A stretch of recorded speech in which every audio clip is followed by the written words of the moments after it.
Hi guys, Will Terry here, and this video is going to be my grand plan for marketing my self-published books that I've been working on, and that is the books that are in the video series How to Invent a Money-Making Art Project. So this is video number 12 in that playlist. If you don't know what I'm talking about on some of these things, that's because I've already explained what's going on with this project in previous videos. So with that, I want to get started on sharing with you my grand plan. So let's get going. I'm going to do this whiteboard presentation. So the first thing I'm going to talk about is your love niche market. And what I mean about your love niche market is it's something that you enjoy doing, okay? So that's where I started this whole idea. Again, go back and watch some of the first videos. Because I love pickleball, that was a market that I just chose to work in. And that is actually part of my marketing plan because I'm not in competition with big publishers for this market. It's untapped for children's books. If you go on Amazon, there are a few other children's pickleball books. They're primarily done, I mean, they're really amateur to, I don't know how else to say it. There's no competition right now in this market. So that's what I really love. Now, the danger of that is you could choose a market that's too narrow, too small, or that people are just not interested in buying a children's book in that market, and so it could be a loser. Like one market I think of is frisbee golf. It could be a good one, but I would be afraid of that one because the people that play frisbee golf are primarily adults, and they're usually, from what I've seen, they're usually like younger males, and with so the difference with that with pickleball is it's a lot mostly adults that play, but there's a lot of women that play, and women tend to buy children's books more than men. It's just the reality. So I think there's a bigger audience for buying children's pickleball books than children's frisbee golf books, for example. Okay, so that's the first thing. Next is, and I'm going to kind of do these in order of importance, or where I'm putting most of my efforts, and we're going to kind of trail off down towards the end. The first person that I looked for was basically the same kind of person that I had when I was working on Little Heroes, which was a Wayne. So Wayne was my assistant sales guy, vendor guy who would do direct sales. And I knew that I was going to need that in this niche market, that just marketing online would be really tough to get this going. We'll be talking about that, but first, I needed a sales guy. And so I'm just going to, I don't even know how this is going to go, but I'm just going to say right here, and this is my sales guy right here, Bill. And I talked about him in a previous video, so if you want to learn about him, you can go back and watch that. Now, what is he going to be doing? He's going to be doing two different things. He is going to be doing direct sales, and he's going to be doing wholesale. And with direct sales, he goes to tournaments, and tournaments have the bigger tournaments have huge vendor booth areas where you buy a booth. So he's going to have a booth there.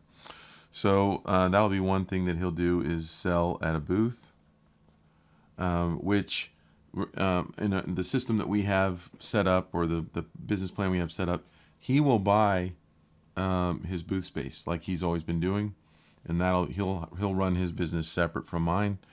And so he's going to buy a booth, and he's going to sell my books there, and anything else that I produce, games, puzzles, posters, anything like that in this line, he'll be doing that. Retirement communities, they'll have like a vendor day where like it's like a mini convention that shows up of vendors selling all kinds of stuff, from jewelry to trinkets to clothing and books and all sorts of stuff. So he's going to do that, possibly flea markets. The more important thing that he's doing and has been doing and will continue to do since we started working on this is he's been approaching paddle shops. He's also going to approach, and has approached, specific tournaments that sell swag bags.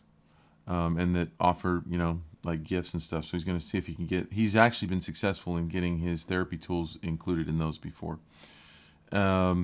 He is approaching other vendors and asking them if they would like to sell the book at tournaments that he doesn't go to. So he's doing that. He's approached a few online retailers. And he's also approaching gift shops, tennis facilities, which are being taken over by Pickleball right now. And he's also going to approach places like, even like Cracker Barrel, right? Because in their gift shops, they have unique books. And I've actually had one of my board games, Flashlights and Fireflies, sold in Cracker Barrel before. So he's going to do that. To support him, make a website. And the website's going to have a unique URL. Now, why wouldn't I do that on my own site? Why I could just put the book on my own willterry.com site and sell it there along with my other books. But why wouldn't I do that? I think that because I'm going to try to create a unique brand here, it would be confusing to people to go searching for this book if they see it at an event. He's handing out a card with a coupon code on it, and then they find, they come to a willterry.com site and they're like, "What's this? I'm looking for this specific book with the specific graphics. It doesn't look right." They might click out. Besides that, it'll look kind of hokey, and not really what they're expecting. So I want a fully branded website. And I'm going to use Shopify for that, and that's actually under construction right now. I purchased a unique URL, and that is going to be, it's not up yet. It's pickleball-paul.com. And I tried to get pickleball.com, and it was taken. And so I researched, like, who's got this, And it linked to this guy who is an avid pickleball player. He's got an Instagram account, and he won't sell it. I've had talks with him. He actually hooked me up with his dad because his dad writes children's books, and I think he thought that maybe I could illustrate some of his dad's children's books or something like that. But not really interested in illustrating anybody else's books. But so anyway, at least for right now, he's not willing to sell it. Now everything can be bought for a price. I didn't offer him any money. I wanted to see what he was wanting to charge. Because if it was, I don't know, if he'd wanted a few $100, maybe $300 or $400, I would have paid that for it for sure. But without this product being proven, I don't want to buy it yet. Maybe he's waiting to see if I can prove my product because I showed him what I was doing and everything, and maybe he'll wait and see if it becomes really successful and say, "Hey, I'll sell it for $5,000 or something like that." Which that seems like an exorbitant amount, and I don't think I would ever spend that. But anyway, so the website needs to do a few things. It needs to sell, obviously, the product. It needs to capture email, and it needs to offer discounts. And we're going to offer free shipping on there too, because in order to compete with Amazon, you got to offer free shipping, right? Okay, so that's the website. Now, the website will support Bill in that he can hand out, like I said, discount codes. So he can hand out, let's say his discount code is Pickle Bill, which we've talked about using that. So discount code Pickle Bill. And when he's at a show, he can give 10% off by doing that. And then he can say, when he's at a show, he could say, or at a tournament, he could say, if you buy from me, it's cheaper today because you're here and there's no shipping. You'll have to pay shipping on the website. But here's a 10% off to kind of help offset that.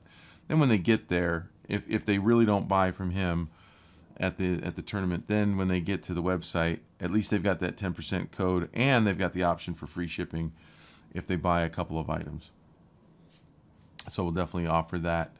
But the website will also support every other effort that is made in this. Now it'll be there will be writing on there. There's a blog feature, and so that'll be rich content for Google to crawl.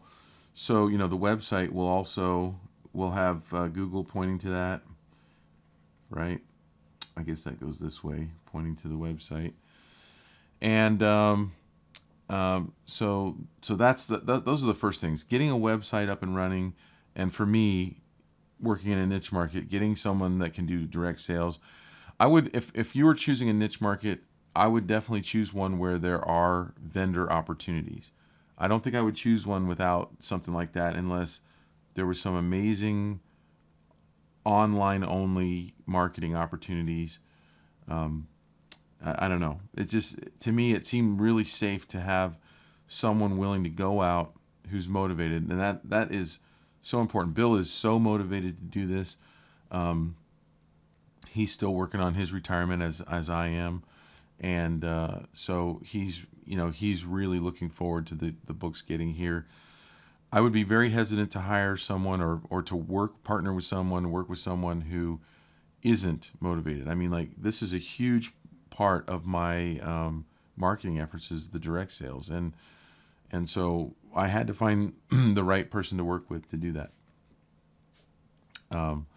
But before I get going any further, I just really want to quickly mention that if you want to learn how to illustrate your own children's books or your own products, go to our site, svslearn.com. That's where I have all my lessons, classes, and stuff, and that I partnered with Jake Parker and Lee White on that. Check it out. There's a free trial period. I think it's a week or two, and kick the tires and see what you think. Okay, so the next one I want to talk about is email and social media. So we'll put that here, and you guys all know about that, so I don't have to spend a lot of time talking about that. But I have this, actually these video series, if you haven't already figured out, is part of my marketing plan, albeit a tiny little bit, and I am going to be answering a question from a viewer at the end of this video that pertains to that exact thing, and it's a really good question. This might be a good time to also mention that if you have questions about anything that I've been talking about in the last 12 videos, go ahead and put it in the comment section. You might want to write question so I can go through and copy and paste it into my document so that the next video I make, I can answer that question. But anyway, the social media will also all point back to the website for sales. And I've got Facebook, I've got Instagram, I've got Twitter, and YouTube here, and I've developed a pretty good email list over time.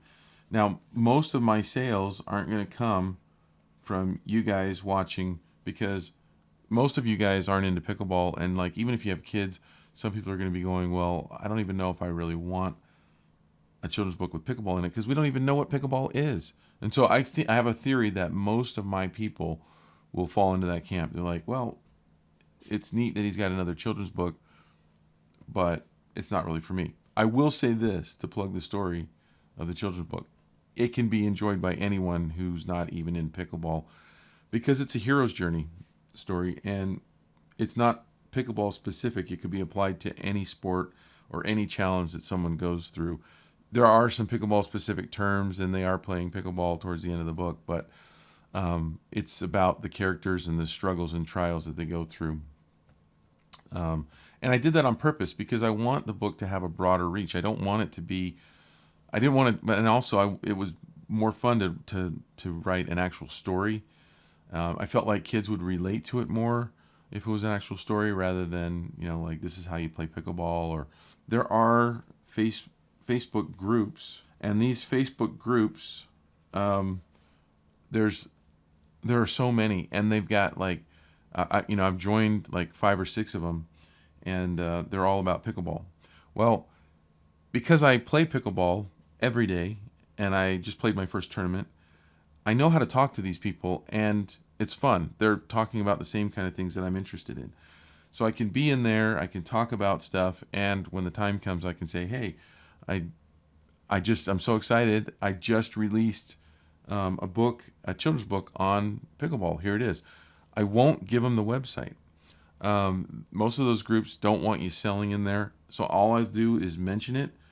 And because I've got this, the website right here, a Google search will bring them right there, or it will bring them to Amazon, where the book already is. And I've talked about that. And I'm going to be making a full video on how to set up and how I got the book on Amazon. It is going to be a tiny portion of my sales. And the reason for that is I just don't think that many people are going to search for a children's pickleball book on Amazon. Like, why would they? You know, if I were, any pickleball player, number one, I wouldn't think there were any children's pickleball books existing, right? So I'm not going to go on Amazon and search for it. So the only way it's going to show up is if it's doing really well on Amazon and Amazon puts it in people's feeds. But how will it do well on Amazon if no one's searching for it?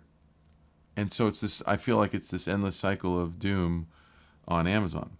The jury's out. We'll see how that's going. I already have sales. I will show you the reports on how that's going. But the reason that I put it on Amazon more than anything was this. With us doing all this marketing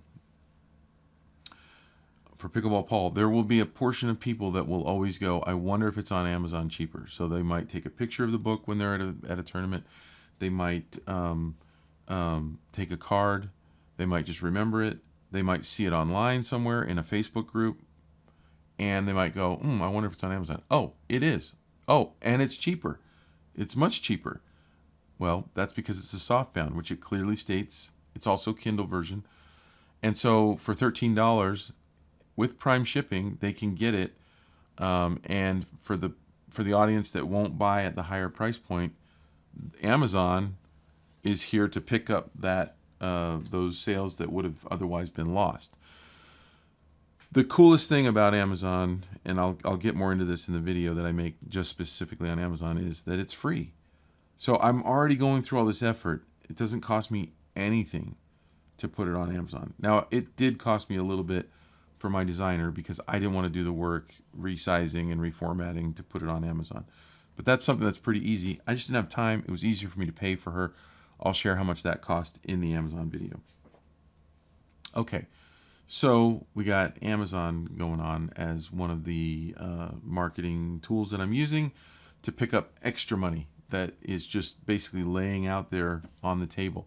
I will mention, actually, I'm not going to, on Facebook, Twitter, Instagram, only here on YouTube am I telling you guys about Amazon. That's another reason why Amazon sales are going to be really low. It's a lower price point. I don't really want to advertise there. I don't want to send people to Amazon. It's just there to pick up the crumbs that fell off the table, basically. That's how I'm using it.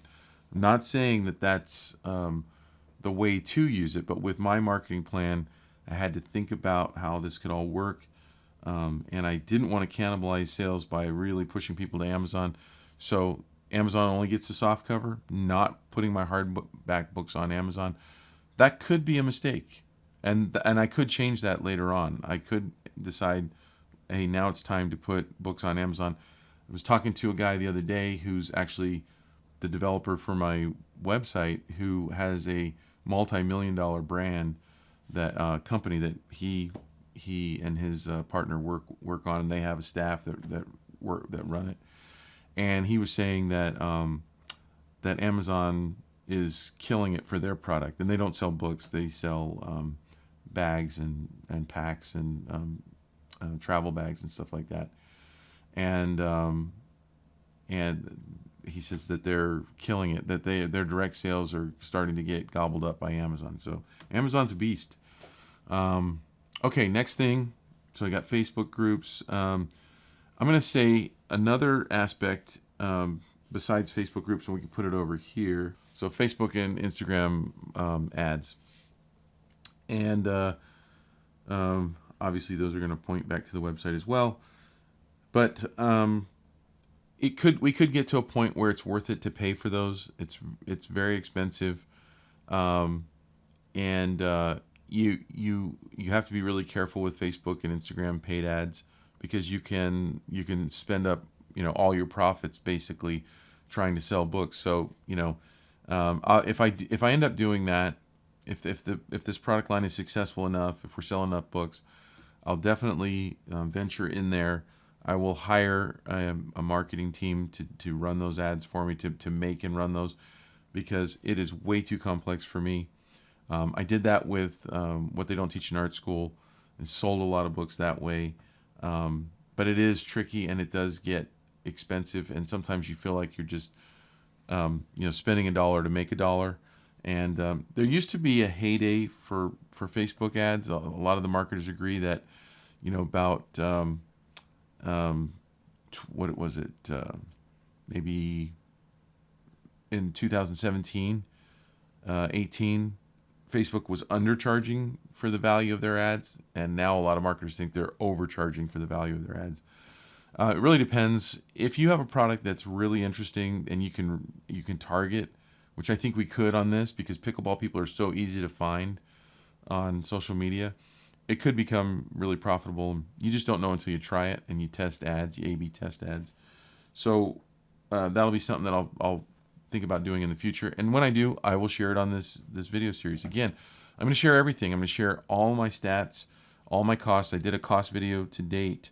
So far, I will have to update that as I get more and more costs. There's some apps that I'm going to be running on my Shopify store, and those apps come with a monthly cost, so I'll have to add those figures to the list. And so, like right now, I'm well over $10,000 upside down on this project, and I will show you as we start making sales, as money starts coming in, if and when I become profitable. If it's a total failure, but it's fun to kind of go on this journey. It's terrifying to share this with you guys, not knowing how it's actually gonna do. But it's something that I would find interesting, and I would watch this if and I would want to watch this if someone else were doing it to get ideas for my project. So I'm hoping that there's value out there for you guys. Influencers, and this is going to be another small one. These are people that are the pickleball pros, basically, in this industry, in this niche. It's mostly going to be people that have big Instagram or Facebook accounts, or podcasts and things like that. And the cool thing is Bill here, he knows all of the pros and is on a friendly basis with them. He babysits some kids for his wife, babysits kids for one of the top pros. He knows them all on a first name basis. They all know him. And so we're going to experiment with some of them will probably want to share our book for free. Some of them might want to be paid. So we'll see how that works out. So we might be experimenting with those. Again, if we end up spending money, I will share that with you. Another thing that I mentioned Paul before, the book is named Pickleball Paul, partially because the guy who gave me the idea for doing this is named Paul Olson. And so we've talked about reaching out to podcasts, pickleball podcasts, and there's a bunch of them, and trying to get an interview on there. Don't know if that will happen yet, but Paul will help me get that. And of course, when I get that, what am I going to talk about? The website. I'll be able to mention how they can get the book. So podcast interviews, and then there's the following list is really small stuff. So I'm just gonna write all those down and then talk about them. So that would be another set out here of. Okay, so those are first, and in no particular order, magazine ads. There are pickleball magazines. There's online newsletters and things like that have paid advertising.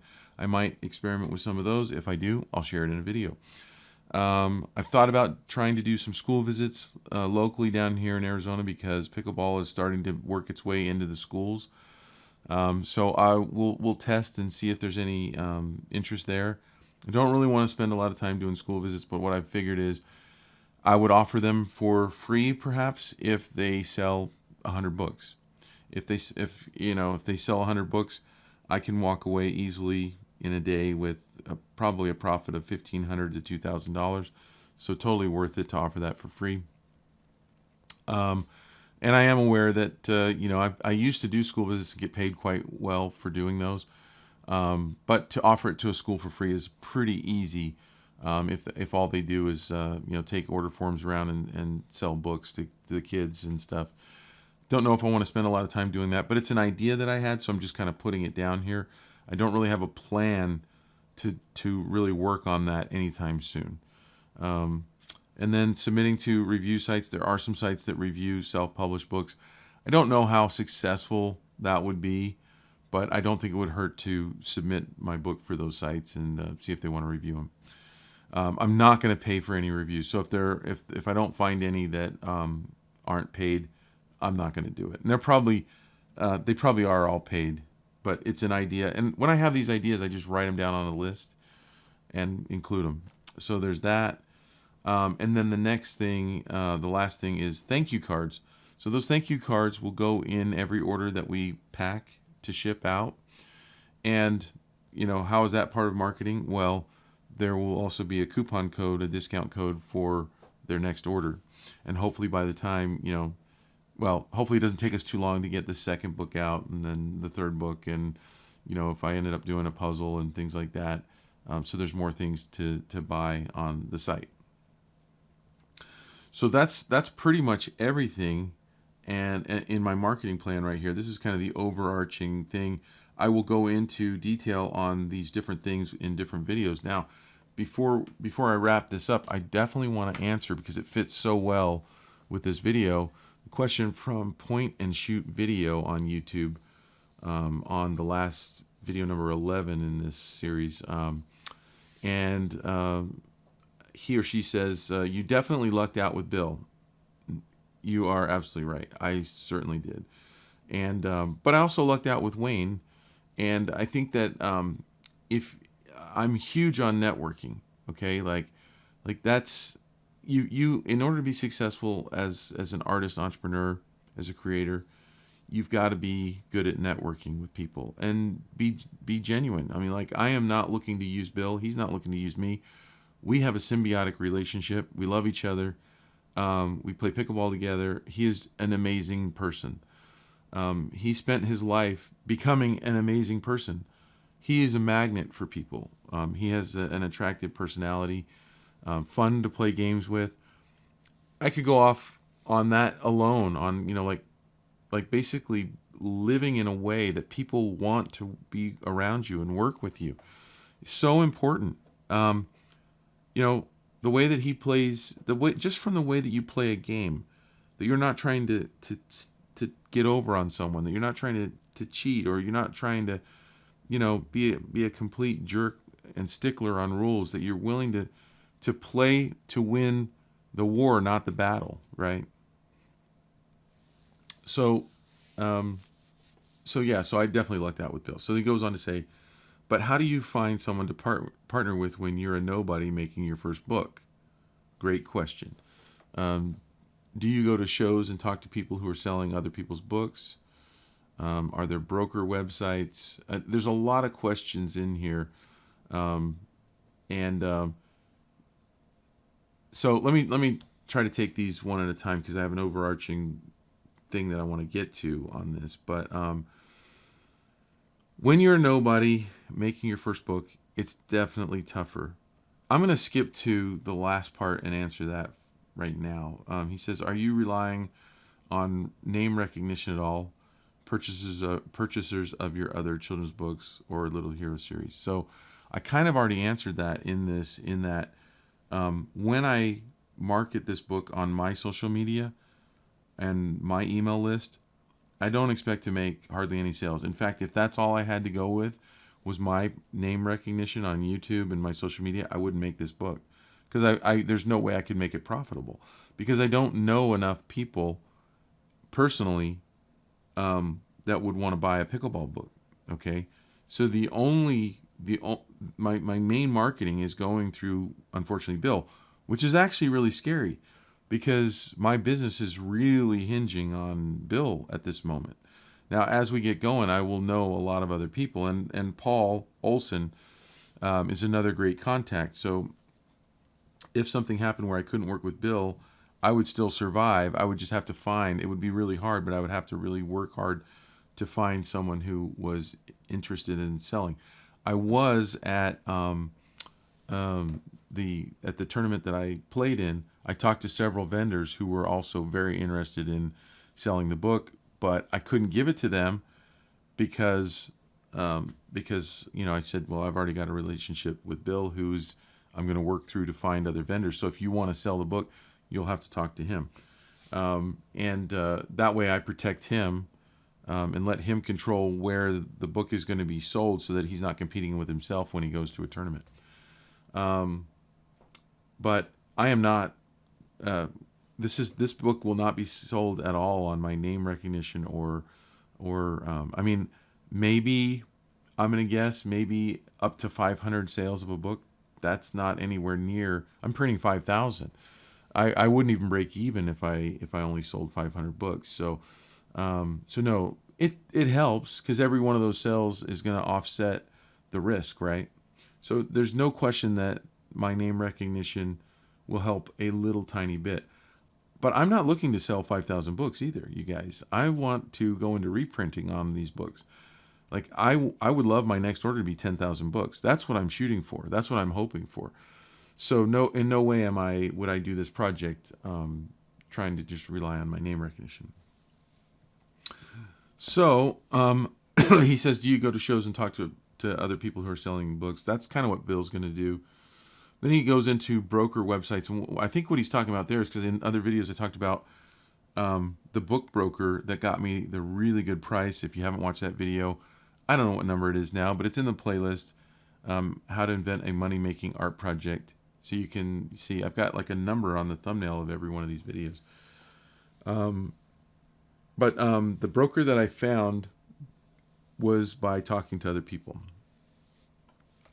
So, and I talked about how to find a book broker, which is you really need to talk to other vendors and find out where they're getting their stuff.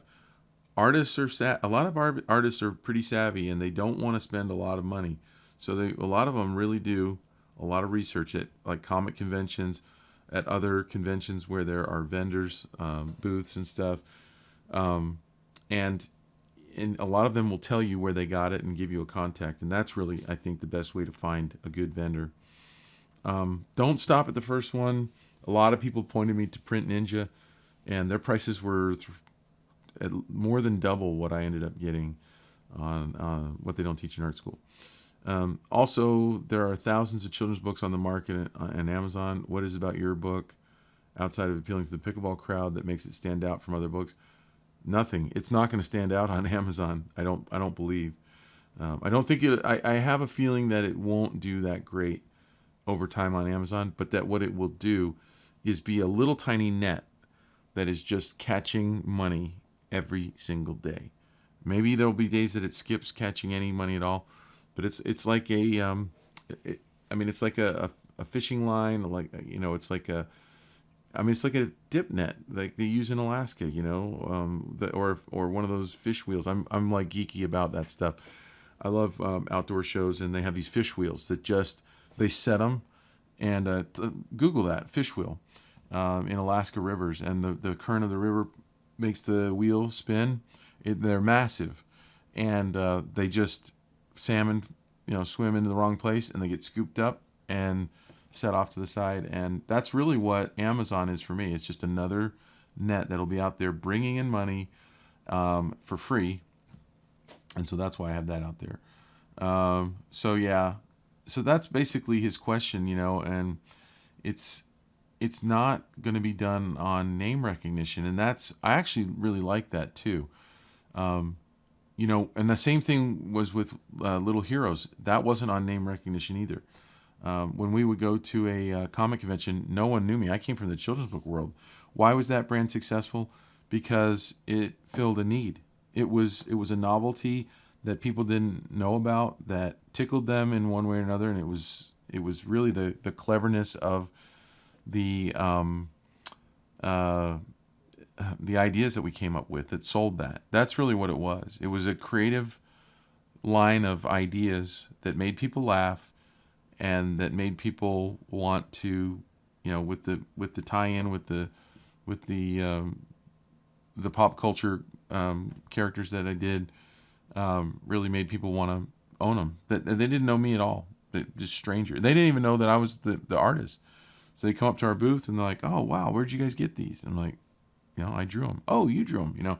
So if you invent something that is valuable, or that a group of people find valuable, doesn't matter who you are, you can sell it. That's the beauty of free markets. So anyway, with that, that is the end of this video. Do not subscribe if you don't want to hear more content like this. Again, this is part of the playlist, how to invent a money-making art project. I've got links below all my videos. If you click down, more info, you can see links to all, my website, to svslearn.com, all that stuff. With that, I will see you on the next video.